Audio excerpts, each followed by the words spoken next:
Dimanche le 2 juillet, avez-vous déménagé hier? Avez-vous mangé de la pizza? Moi, j'en ai mangé vendredi.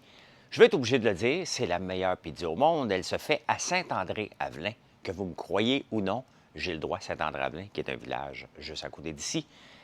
Moi, j'habite Notre-Dame-la-Paix et le village s'appelle Saint-André. Quand j'étais jeune, on disait qu'on venait de Saint-André parce qu'on ne voulait pas venir de Notre-Dame-la-Paix. C'est comme ça. Maintenant, ça a changé. Je vous en parle à tous les jours. Je suis en direct de mon entrepôt. Je ne suis pas en direct pas en direct, mais j'enregistre en ce moment de l'entrepôt. Je ne suis pas ni chez Walmart, ni chez Amazon. Je suis chez moi dans un entrepôt et où ce qu'on fait les commandes, si vous m'avez déjà vu. Et justement, hier, j'ai mangé le chocolat. Miel, ganache et lavande. Hein? Il faut aimer la lavande. Moi, j'adore. Donc, voilà. Hein? Et de quoi je vous parle aujourd'hui? Le danger de stocker, justement. Les jeux de société, on va parler de ça. Boire du lait, le REM. Les 6 premiers mois à la bourse. Très intéressant. Le film Barbie. Il va sortir à un moment donné, là, qu'on en finisse. Là. Fait que je vais vous parler de ça. Je vais essayer de ne pas vous dévoiler l'énigme au courant du show. J'ai fait ça l'autre jour. Justement, l'énigme du jour. L'énigme du jour, l'énigme du jour. Comment je pourrais bien vous... En 1962, j'étais moins 5, hein? On va dire de D, hein? De D moins 5, donc je suis né en 1967. Qu'est-ce qui s'est passé dans le commerce de détail en 1962? J'arrête ça là. Trouvez-le. Hein? Il y a certainement quelqu'un qui est capable de me dire qu'est-ce qui s'est passé dans le commerce de détail en 1962. Hein? Bien, s'il n'y a personne qui le sait, on va avoir gagné. Le but de mon énigme, c'est quand même de vous faire découvrir, puis pas vous le deviner. Des fois, vous le devinez, puis vous me dites « Je l'ai eu! » Calme-toi, OK? Calme-toi. Le but, c'est que tu ne l'aies pas, OK? Hey, boire du lait qui n'a jamais vu le pied d'une vache. Là, on ne parle pas du lait d'avoine, là, puis du... Je le sais qu'on ne dit pas du lait d'avoine. Mais tabarnouche, hein? Ben, du lait de vache. La compagnie qui s'appelle Imagine Dairy. Et j'aime beaucoup lire les nouvelles du Jérusalem Post parce qu'Israël est un pôle technologique important. Puis il y a beaucoup de compagnies, là, il y en a une couple que je ne me souviens pas là, par cœur, mais il y en a beaucoup qui viennent d'Israël parce qu'ils ont investi massivement dans la recherche et développement. Et là, ils ont une nouvelle compagnie qui s'appelle Imagine Dairy qui font du lait, mais du vrai lait synthétique. Hein? Donc, il ne faut pas capoter. Hein? Regardez qu'est-ce qu'on met dans nos moteurs. On met de l'huile synthétique. Hein? Donc, avant, on mettait de l'huile. On peut mettre de l'huile normale, mais on peut mettre de l'huile synthétique. On va fabriquer du lait. Puis, tu sais, rien contre les éleveurs, loin de là. Mais il reste quelque chose de pas logique de boire du lait de vache. Pas parce que c'est pas bon. Hein? Du beurre, c'est du beurre, puis il n'y a rien qui équivaut à ça. Mais il reste que faut que tu attendes 2 ans. Et c'est là la problématique du lait de vache. Hein? Il faut qu'elle donne un bébé avant. Et avant que ça arrive, bien, c'est énormément de gaz à effet de serre. Fait que c'est sûr qu'ils ne sont pas avoir le même goût, mais en synthétique, en laboratoire, bien, on va le faire. D'ailleurs, ça s'en vient. Ça coûte à peu près le même prix en ce moment que le lait de vache. Donc, à un moment donné, ça va devenir un grand déploiement. Et il va certainement avoir un lobby. Et c'est pour ça qu'il faut toujours faire attention à notre compétition. Hein? Elle vient de où, notre compétition? Elle ne vient pas tout le temps du lait américain. Hein? Les producteurs de lait, ils viennent justement de le mettre dans une loi au Canada, comme quoi qu'on ne peut plus utiliser la gestion de l'offre comme négociation internationale. Bien, à un moment donné, tu auras beau avoir géré de l'offre, on ne parle pas tout de suite, là, mais dans 10 ans, 15 ans, il n'y aura peut-être plus de demande pour le lait. Donc, tu as beau gérer l'offre, s'il n'y a plus de demande pour le lait traditionnel, il va en avoir tout le temps. Mais ça va sûrement diminuer. Et si ça continue d'augmenter, c'est tout simplement parce que la population augmente, pas la consommation par capita. Donc, oui, du lait complètement synthétique. Hein? Ah, le grand retour du méritoire. Il y a des orages ici, ça peut péter à tout moment. Là, hein? Le grand retour du mérite. Il y a de la grande hypocrisie, hein? Puis je l'ai écrit dans mon livre. Est-ce que je l'ai ici, ce livre-là? Hein? Ben, oui, je dois l'avoir ici.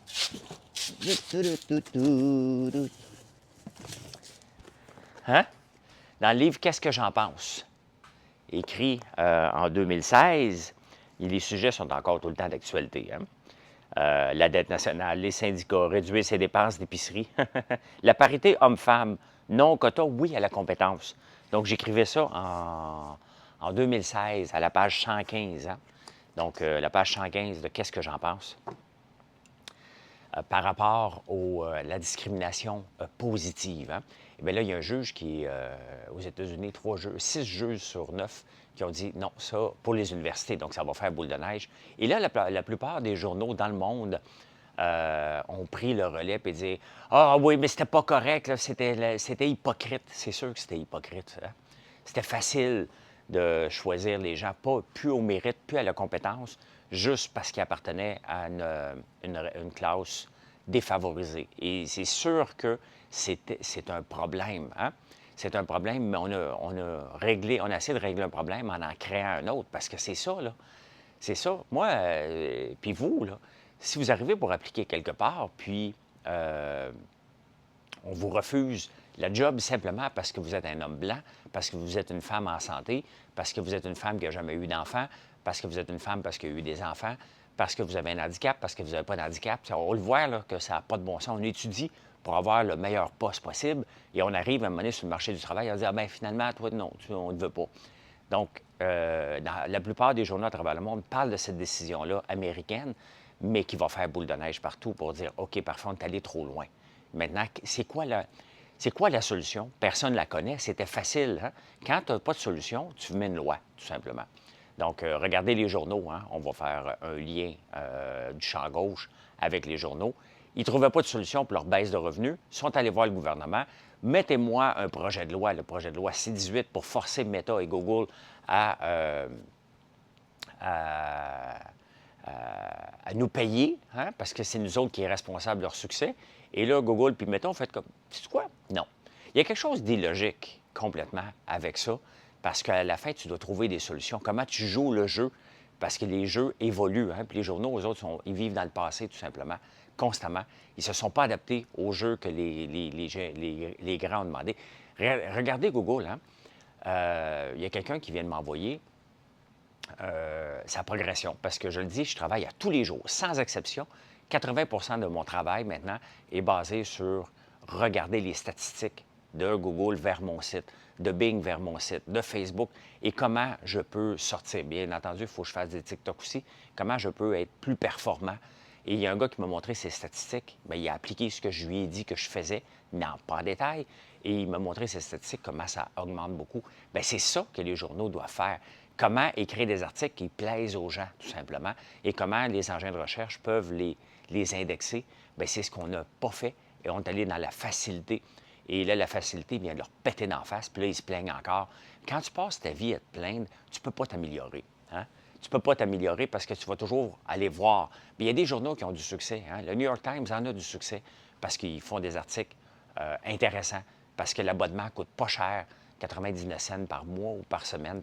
Par semaine, c'est ce que je me suis abonné. Et j'ai accès à un paquet d'articles. Ils ont mis l'emphase aussi, pas juste sur les nouvelles. Qu'est-ce que les gens aiment? Les gens aiment cuisiner. Donc, il y a énormément de recettes qui sont sorties du lot, tout simplement. Hein? Ils n'ont pas juste proposé toujours les mêmes affaires qu'un chat écrasé ou quelqu'un qui...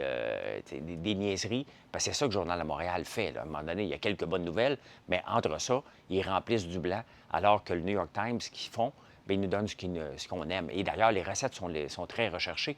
J'en mets des recettes régulièrement sur mon site. Pourquoi? Parce que je vous partage, bien entendu, avec quoi je cuisine. Puis je cuisine avec les choses d'ici, entre autres l'ail noir et notre pesto dernièrement. Bien, ça, je vous le fais découvrir. Mais c'est ça qu'il faut faire. Il faut sortir du cadre. Et les recettes m'aident à vous attirer, et le mot, j'aime pas, mais c'est ça pareil, à vous amener sur mon site pour vous le faire découvrir. Et pendant que vous êtes là, il y en a qui n'achètent pas, puis il y en a d'autres qui vont acheter tout simplement. Hein? Hey, la crème glacée, en parlant d'acheter de la crème, en parlant d'acheter, la crème glacée à New York, il y a tellement de vols qu'il y a un protecteur avec une clé. C'est pas fou. C'est complètement fou, hein? Dans le monde dans lequel on vit, il y a tellement de vols à l'étalage, et ça tue bien raide les entreprises, là. Donc, pour ne plus se faire voler, bien, ils ont mis un lock, donc tu ne peux pas le manger, tout simplement. C'est dans un pot de plastique bloqué, quand même, hein? Vive New York. New York, à un moment donné, était pas sécuritaire, qui est devenu hyper sécuritaire et là, qui revient un taudis un peu comme San Francisco.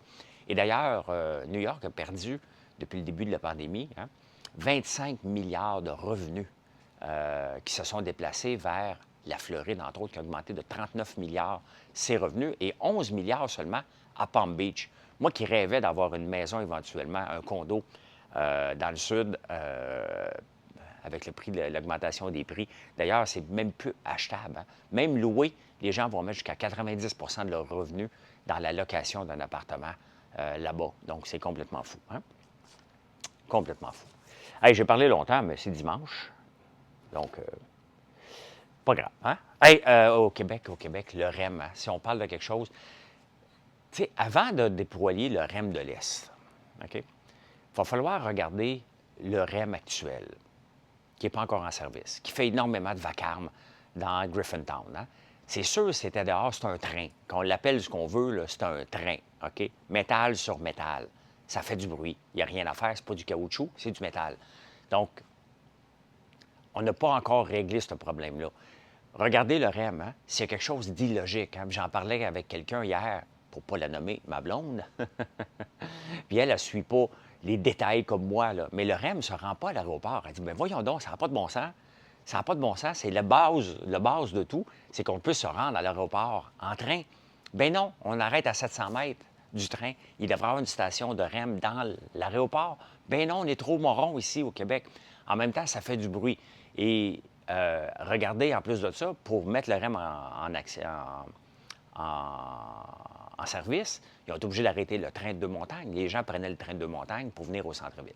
Là, on va se le dire quand même, il y a quelque chose de pas logique d'habiter aussi loin que ça, puis venir travailler tous les jours au centre-ville de Montréal. Là. Oui, il y avait le train, tant mieux, mais il reste qu'on dépend des moyens de transport. Là. Le REM, là, il regarde pour le mettre souterrain dans le REM de l'Est, ça coûterait 36 milliards. On règle ça pour un métro, là. Hein? Sincèrement, là. On l'appelle comme on veut, là. À un moment donné, le métro roule sur des towers, puis l'autre roule sur des métals, là. Mais sincèrement, qu'on l'appelle ce qu'on veut, peut-être que c'était pas l'idée du siècle de le mettre surélevé. Donc, ça fait du bruit, ça dérange le monde. Et je ne suis pas certain que, malgré ce que les gens pensent, malgré le lavage de cerveau qu'on nous a fait, que les condos vont valoir très cher à côté du REM parce que les gens vont vouloir habiter là. Peut-être dans le coin du 10-30, là, mais pas dans le centre-ville de Montréal. Je pense pas. En tout cas, ça se plaint pas mal en ce moment. Hein? Êtes-vous tombé sur la tête?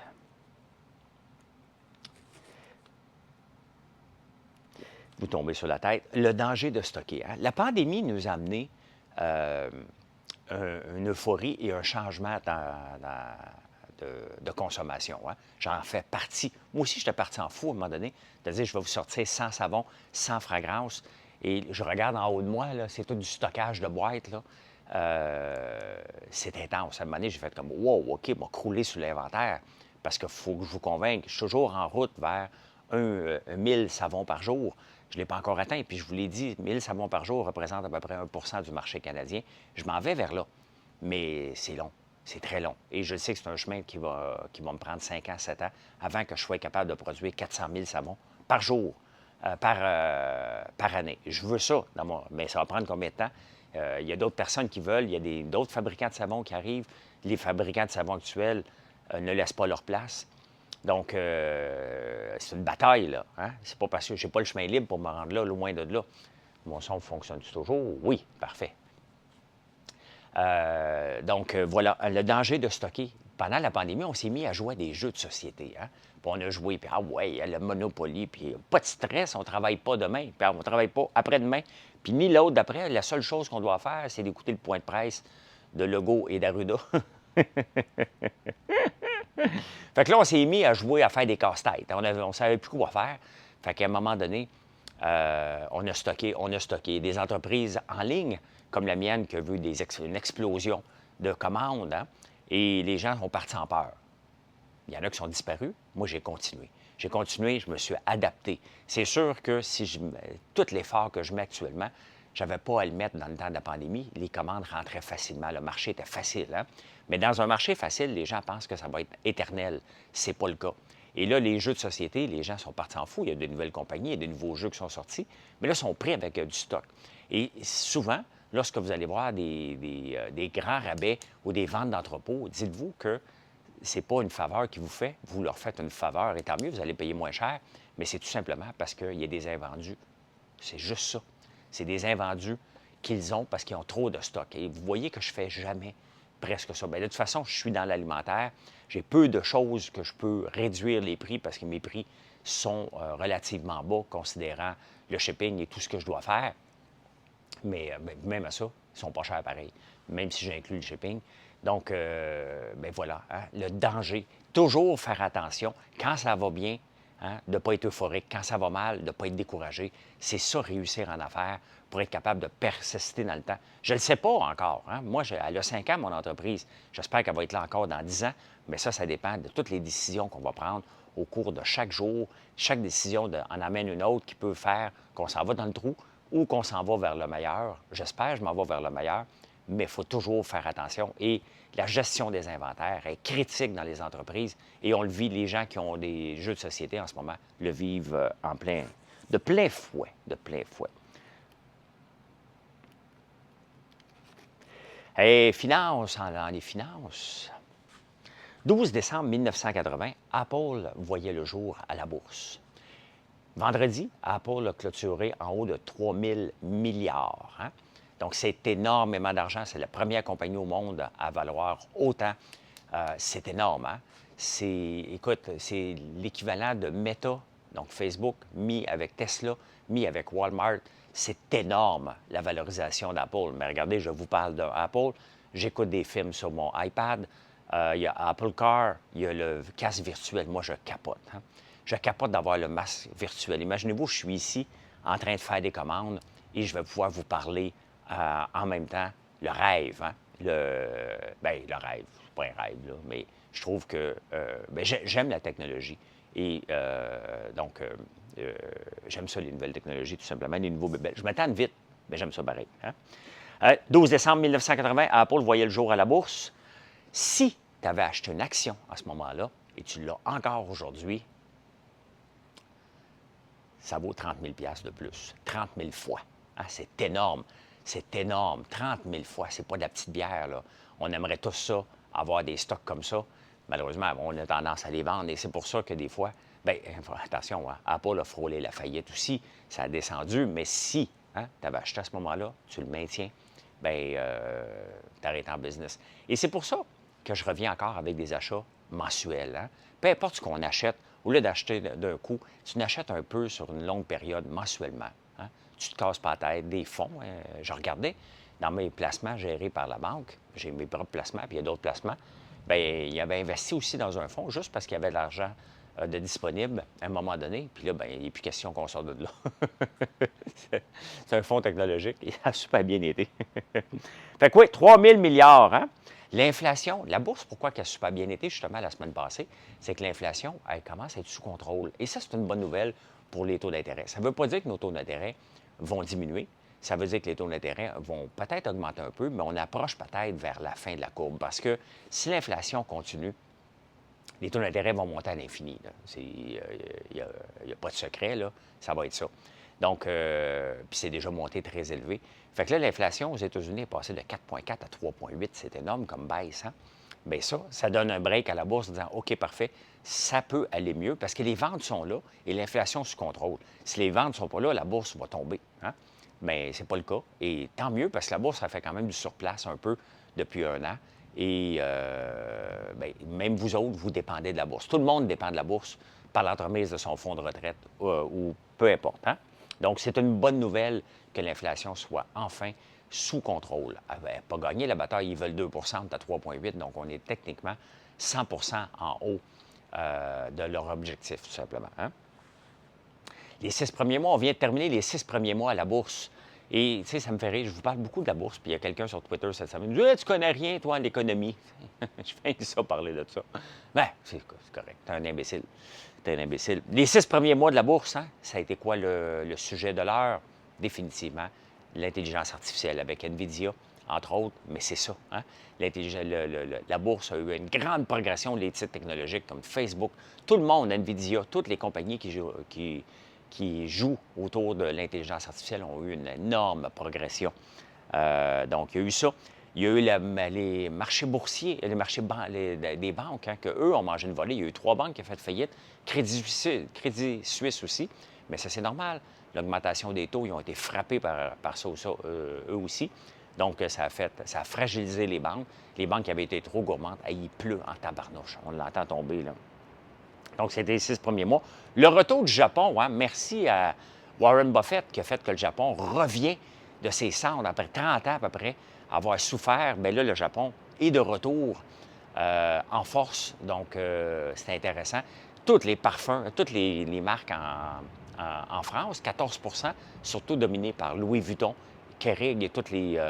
parce que les autres, c'est leur équivalent des GAFAM. Bien, c'est toutes les... j'oublie l'acronyme, mais il y a un acronyme pour ça aussi. Donc, il y a eu ça. Et Tesla qui a doublé quand même dans les 6 premiers mois. Tesla, c'est un titre yo-yo que si vous voulez avoir, c'est un titre qui est parfait pour acheter d'une façon mensuelle. Parce qu'il y a trop de yo-yo pour essayer de déterminer, il est haut, il est bas, mais c'est quand même un bon titre. Tu achètes un peu à chaque semaine, à chaque jour, comme tu veux, mais pas tout d'un coup. Hein? Hey, les insolites. Qu'est-ce qui se passe dans les insolites? Le film Barbie, il va-tu sortir à un moment donné? Non, c'est parce que là, à un moment donné, on n'arrête pas d'en parler, qu'on a l'impression qu'on est rendu voyons, comment on appelle ça? Une filmographie. Il n'est pas sorti encore, Margot Robbie, on la voit partout. Ça appartient à Mattel, hein? Et ça, j'ai hâte de voir à bourse qu'est-ce qui va arriver avec Mattel lorsque Barbie va sortir, hein? Parce qu'il va y avoir des produits dérivés, c'est bien évident, là. Hein? Ils vont tout contrôler. J'ai quand même hâte de voir ce qui va se passer avec ça, mais je suis un peu tanné qu'il ne soit pas sorti. On s'entend-tu que ça va être kitsch puis quétaine un peu, hein? Il va-tu avoir du sexe? C'est le sexe sells, hein? Hey, bientôt, là, on va aller chez le dentiste, hein? Le dentiste va dire, je m'en vais chez le dentiste. Ben voyons, je m'en vais chez le dentiste. Tu sais, avant, c'est une punition aller chez le dentiste. Mais les dentistes ont commencé à faire de la pression un peu parce qu'ils sont qualifiés pour faire du Botox, hein? Des petites chirurgies esthétiques. Donc, en Angleterre, ils commencent à le faire de plus en plus. J'ai comme l'impression que le mouvement s'en vient ici aussi. Ils ont étudié, ils sont capables, ils connaissent tout ça. Donc, il n'y a pas de raison qu'ils ne sont pas capables de faire du Botox, mais personne ne va dire. Hein? Le jour, j'ai rencontré une fille qui me connaissait, là, une connaissance. Là. Je marchais pour aller acheter des équipements de cuisine et elle s'arrête devant un centre d'esthétique. Hein? Fait que, qu'est-ce que tu fais dans le coin? Et Pelay qu'elle patinait, hein? S'il y avait un dentiste, elle l'aurait dit en tabarnouche, je m'en vais chez le dentiste, hein? C'est un peu plus gênant de dire, bon, on va faire du Botox, on va faire les lèvres. Aimez-vous ça, du café frappé? Hey, regardez ça, notre étiquette de café infusé à froid qui s'en vient bientôt. Elle est belle en maudit. Hein? C'est beau, ça. 2 ingrédients, de l'eau puis du café. Hein? Dans un café frappé, hein? Mettons chez Starbucks, pour ne pas le nommer, là, mais, ou chez McDonald's, ou chez Tim Hortons. Un peu partout ce qui vend du café frappé. Hein? C'est bon, hein? Vous savez pourquoi c'est bon? Parce qu'il y a du lait puis il y a du sucre. Vous savez combien il y a dans un frappé moyen? 48,5 grammes de sucre. Techniquement, pour une femme, ça devrait être 25 grammes de sucre par jour et pour un gars, 35 dans une seule tasse de café. C'est 48,5. C'est l'équivalent de 12 cuillerées, 12 cuillerées de sucre. C'est énorme dans un seul café. Hein? Donc, au diable, la caféine, c'est le sucre qui est en train de vous dévorer. Hein? L'énigme, on va resserrer ça, mon miel, mes ganaches. Écoutez, je regarde, là, je capote. Je capote. Hein? Je capote à regarder ça. L'énigme du jour, l'avez-vous trouvé? Hein? 24 minutes plus tard. L'énigme du jour. En 1962, Sam Walton. J'aime ça quand je fais des énigmes, je lève toujours mon doigt, ceux qui ne me voient pas. En 1962, Sam Walton, à Rogers, Arkansas, ouvrait son premier Walmart. Hein? Walmart maintenant qui est partout. Donc, c'était le 2 juillet 1962. C'est pas une idée d'ouvrir ça le 2 juillet, alors que la fête des États-Unis, c'est le 4 juillet. Donc, cette semaine, regardez, là, On a eu la semaine passée notre fête à nous, le 24 juin. On a le 1er juillet qui était hier. On a le 2 juillet, tabarnouche, ça tombe fort, le 4 juillet. Donc, c'est des semaines où il se passe un peu moins d'affaires dans les nouvelles, bien entendu, et dans l'économie aussi, parce qu'il y a beaucoup de vacances, là. Eh bien, voilà comment j'ai vu l'actualité en ce beau-ish dimanche 2 juillet. Merci d'être là. Si vous n'êtes pas abonné à la chaîne, c'est le moment de le faire. Merci. Venez nous voir sur françoislambert.one. Vos produits vont sortir d'ici où je suis en ce moment. Bye, bonne journée.